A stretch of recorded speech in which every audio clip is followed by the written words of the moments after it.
Hello students. अब तक आप इलेक्ट्रिक चार्जेस, फोर्सेस, फील्ड्स और फ्लक्स के बारे में पढ़ चुके हैं। आज की इस वीडियो के अंदर हम उससे आगे बढ़ते हैं।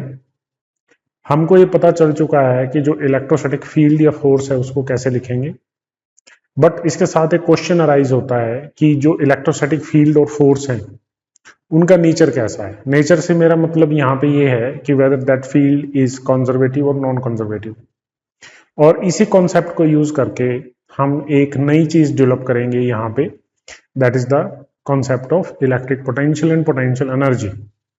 तो सबसे पहले हम इस चीज के ऊपर फोकस करेंगे कि जो work done in the field है या work done by the field है उसकी नेचर क्या है। क्या वर्क डन इनिशियल और फाइनल पोजीशन पे ही डिपेंड करता है? तो उस वर्क डन में जो फोर्सेस या फील्ड्स इन्वॉल्व हैं, तो उन फोर्सेस और फील्ड्स को हम क्या कहते हैं? कंजर्वेटिव।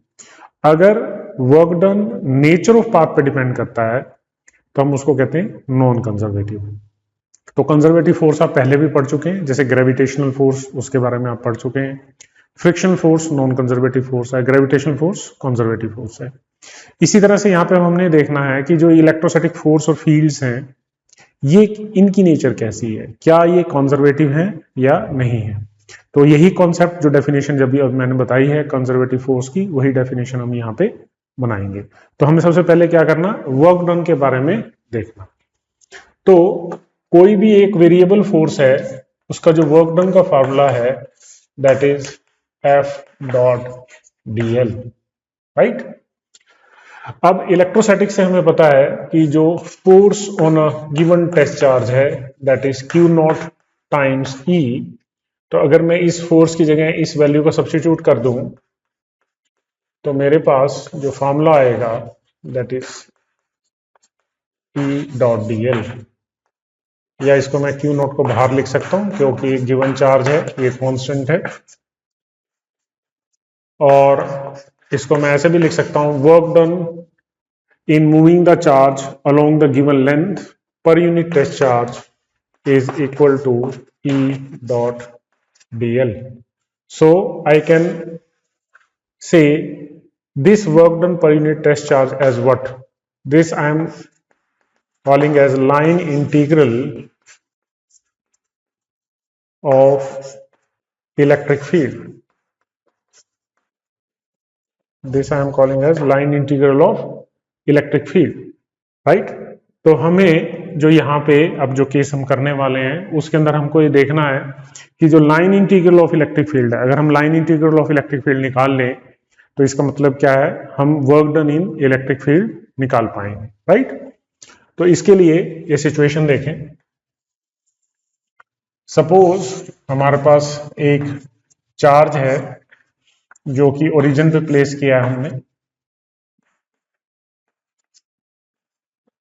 और इस चार्ज के चारों तरफ कुछ फील्ड रीजन होगा, और यहां पे मैंने कोई दो पॉइंट्स कंसीडर कर ली। इस पाथ की जो लेंथ है, let this length is L.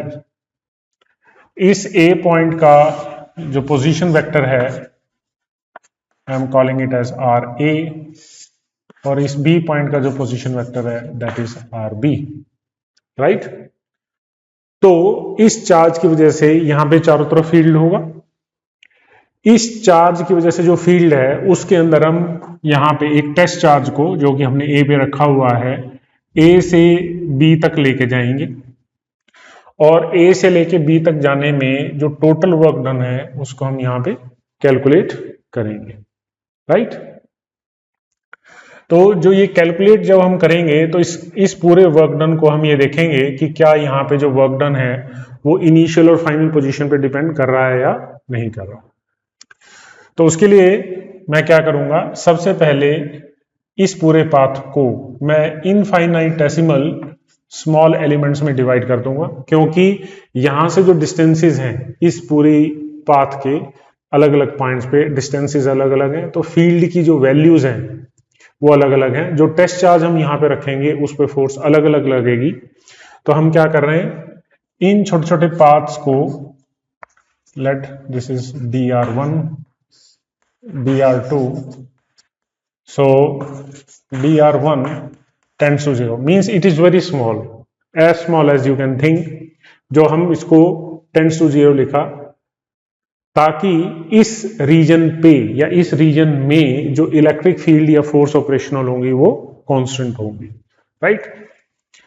तो इस पॉइंट का नाम ए, इस पॉइंट का नाम रख लेते हैं सी, और इस पॉइंट का सी का जो पोजीशन वेक्टर है दैट इज r1, राइट। तो मेरे को यहां पे क्या करना है, यहां से लेके यहां तक का टोटल वर्क डन निकालना है।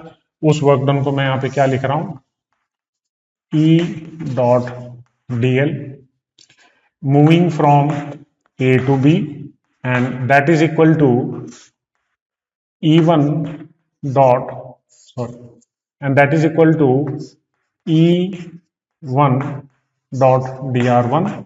E1 क्या है, इस रीजन के ऊपर फील्ड। इसी तरह से E2 dot dr2 and so on En dot dr, right. तो अगर मैं इन इंडिविजुअल पार्ट्स को कैलकुलेट कर लूं और इन सबको ऐड कर दूं तो आई will get this line integral, जो कि मैं यहां पे करने वाला हूं। तो आइए इसको कैलकुलेट करते हैं।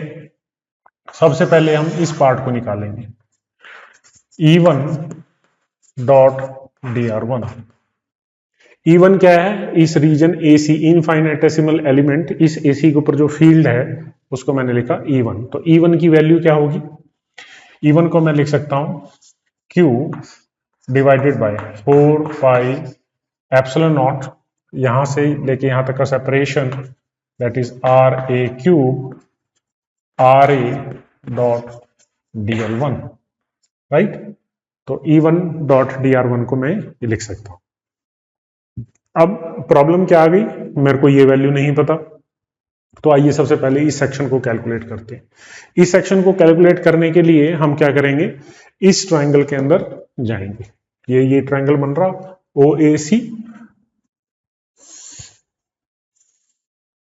so this is OAC, so that is DL1, this is RA and this is R1, right.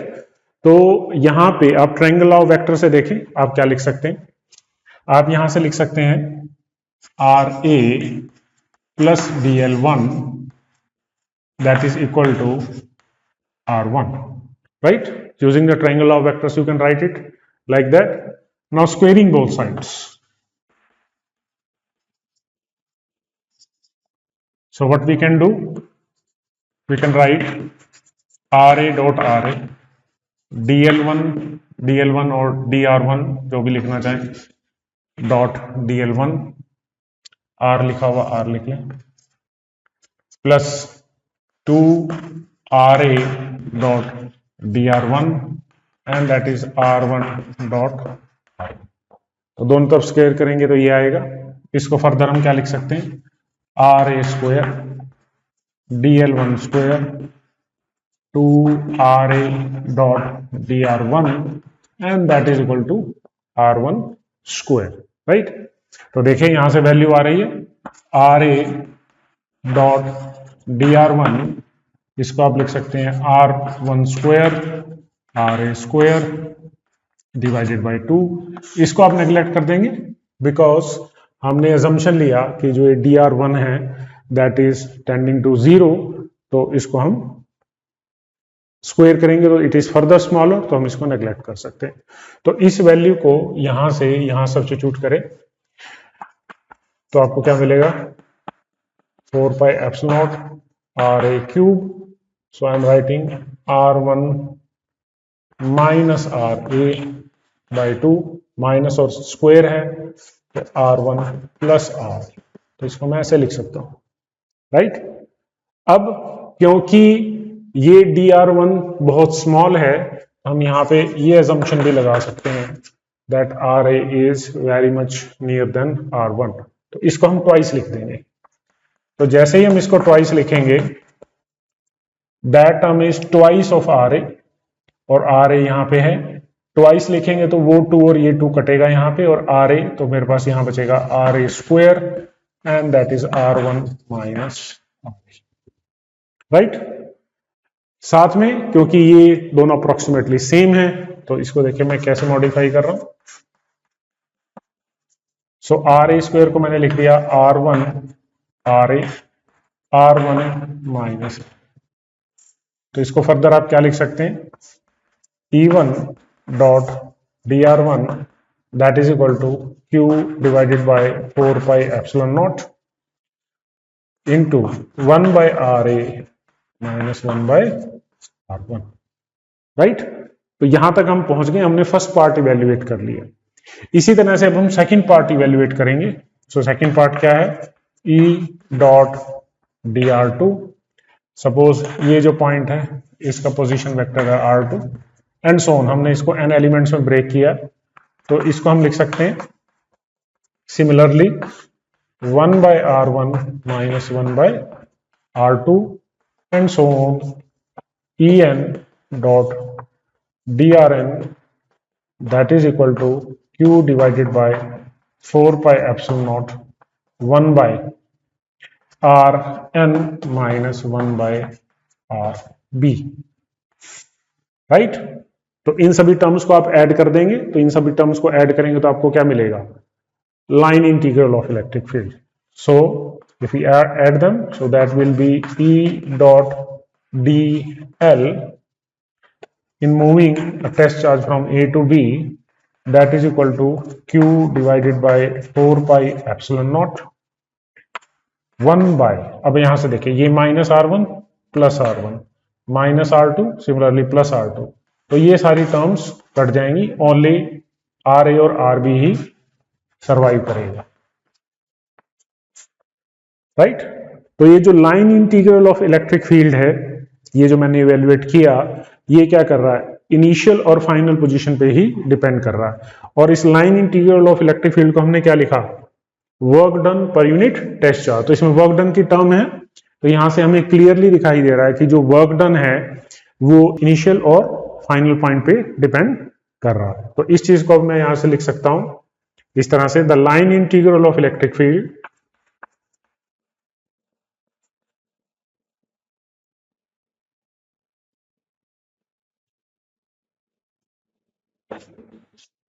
is equal to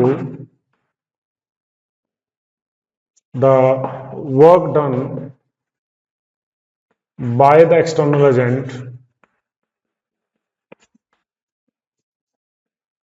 in moving from work done by the external agent in moving a test charge along certain length. So basically जो ये work done आया है, that work done is corresponding to the work done by the external agent, right? अब हमें पता है that work done by the external agent, क्योंकि अब हमें यहाँ पता चल चुका है कि जो work done per unit test charge है वो इनिशियल और फाइनल पोजीशन पर डिपेंड करता है। इसका मतलब ये जो फील्ड और फोर्स यहाँ पे है वो कंजर्वेटिव है, और कंजर्वेटिव फील्ड फोर्स के करस्पॉन्डिंग हमें पता है that the change in potential energy is equal to the work done by the external force was equal to negative of work done by the conservative force, right. तो ये definition है। तो इसी basis पे अगर मैं यहां पे लिखूं that what is the work done by the conservative force और what is the work done by the electrostatic force here, so that is equal to negative of work done by of this, negative of this value, okay. So अगर मैं यहां पे negative डाल दूंगा that is E dot DL and per unit test charge, क्योंकि ये पर unit test charge है तो ये हमारे पास नेगेटिव, अगर हम यहाँ पे साइन इंट्रोड्यूस करेंगे so that will be 4 pi epsilon naught 1 by RB minus 1 by RA। तो RB क्या है, that is the position, final position, और RA क्या है, इनिशियल पोजीशन रिप्रेजेंटेशन। तो ये जो आपके पास आएगा work done by the electrostatic force per unit test charge, that is the difference of two quantities, और इस चीज को हम यहाँ पे लिख रहे हैं, यहाँ पे मैं इसको अलग से डिफाइन कर रहा हूं, that is called the potential difference. Work done को तो पोटेंशियल एनर्जी डिफरेंस लिखा, work done per unit test charge को मैं क्या लिख रहा हूं, potential difference, means difference of potential, किन दो पॉइंट्स के बीच में पोटेंशियल डिफरेंस? फाइनल पोजीशन का पोटेंशियल और इनिशियल पोजीशन का पोटेंशियल, राइट। तो इसको अब हम यहां पे ऐसे लिख सकते हैं 4 pi epsilon naught R B minus Q divided by 4 pi epsilon naught R A. So यहां से साफ दिख रहा है कि जो पोटेंशियल डिफरेंस है that is basically work done per unit test charge in moving a point charge from one point to another in the field of some charge or in some electric field region, right? तो यहां से आप देखें R B R A क्या representation है? Initial position, और R B क्या है? Final position. तो यहां पे देखो इसको मैं मॉडिफाई कर रहा हूं। If I take R A as infinity and if I take RB as R. So what is the work done per unit test charge in moving the test charge from infinity to certain point? So तो इसको हम ऐसे लिख देंगे Q divided by 4 pi epsilon naught R minus Q divided by 4 pi epsilon naught. So that is infinity, so that becomes 0. And that is our definition of potential at a point in a given field. Potential at a point in a given field. तो उसको मैं क्या represent कर रहा हूं? This V minus 0, so that is equal to Q divided by 4 pi epsilon naught R. तो इस point charge Q से किसी भी पॉइंट पे अगर मैं पोटेंशियल इस्टेब्लिश करना चाहूं तो मैं इस फॉर्मूले से कर सकता हूं, प्रोवाइडेड पोटेंशियल एट इंफिनिटी को मैंने क्या माना है? 0 मान दिया। तो इस एजम्पशन के अंडर मैं लिख रहा हूं, so that is the term, that is the concept of potential due to a charge in a electric field region, right. और यहां से इसकी यूनिट भी स्टैब्लिश कर सकते हैं आप। Work done per unit test charge, so work done की unit joule and this is coulomb, so that is joule per coulomb, right? And 1 joule per coulomb is also defined as 1 volt. So what is 1 volt? 1 volt is defined as the amount of work done in moving a charge of 1 coulomb from point A to point B, and in doing that work, if 1 joule of energy is consumed, then we say that the potential difference between those 2 points is exactly 1 volt, right? So this is the concept of potential. और अगर यहां पे हमने क्या define किया है? Work done per unit test charge, उसको establish कर रहे हैं। तो अगर मैं ये टेस्ट चार्ज, जिस टेस्ट चार्ज को हमने मूव किया है, इस टेस्ट चार्ज को इस तरफ मल्टीप्लाई कर दूं, then I will get the term of potential energy, so that is Q naught 4 pi epsilon naught R, or basically you can write it as Q naught times V, right? So this is called the potential energy or electrostatic potential energy. Electrostatic potential energy basically यहां से साफ दिख रहा है, that is the interaction potential energy between the two charges, right? तो यहां पे आपको पहले तो मैंने ये प्रूव किया कि जो फील्ड और फोर्स, इलेक्ट्रोस्टैटिक फील्ड और फोर्स है, वो क्या है? कंजर्वेटिव है। कैसे स्टैब्लिश किया कि जो work done per unit test charge है वो बेसिकली फाइनल और इनिशियल पोजीशन पे ही डिपेंड कर रहा है और किसी चीज पे डिपेंड नहीं करता है, राइट? और इसको हम इस नाम से भी देखेंगे, that it is called as the line integral of electric field, क्योंकि फर्दर सिलेबस में आपको बहुत सारी ऐसी चीजें दिखाई देंगी, line integral, surface integral, all that. तो आपको ये क्लैरिटी होनी चाहिए कि मैं ये बात क्यों बोल रहा हूं, सक्सेसिव सिलेबस में आपको ये क्लियर होगा, राइट? तो हमने यहाँ पे इस्टेब्लिश किया और यहीं से हमने कॉन्सेप्ट डेवलप किया कि ये दो चीजों का डिफरेंस है, उन दो चीजों का डिफरेंस को हमने पोटेंशियल डिफरेंस लिख लिया। Assuming the potential at infinity to be equal to 0, मैंने एक पॉइंट पे पोटेंशियल डिफाइन कर लिया, राइट? तो यहां से हमने फर्दर डेवलप किया कि पोटेंशियल एनर्जी का फॉर्मूला क्या है। सो अपकमिंग लेक्चर्स में मैं आपको इसका फर्दर और मैथमेटिकल स्ट्रक्चर और कुछ न्यूमेरिकलिंग करेंगे जिससे इस चीज को और क्लियर करेंगे, राइट? ओके।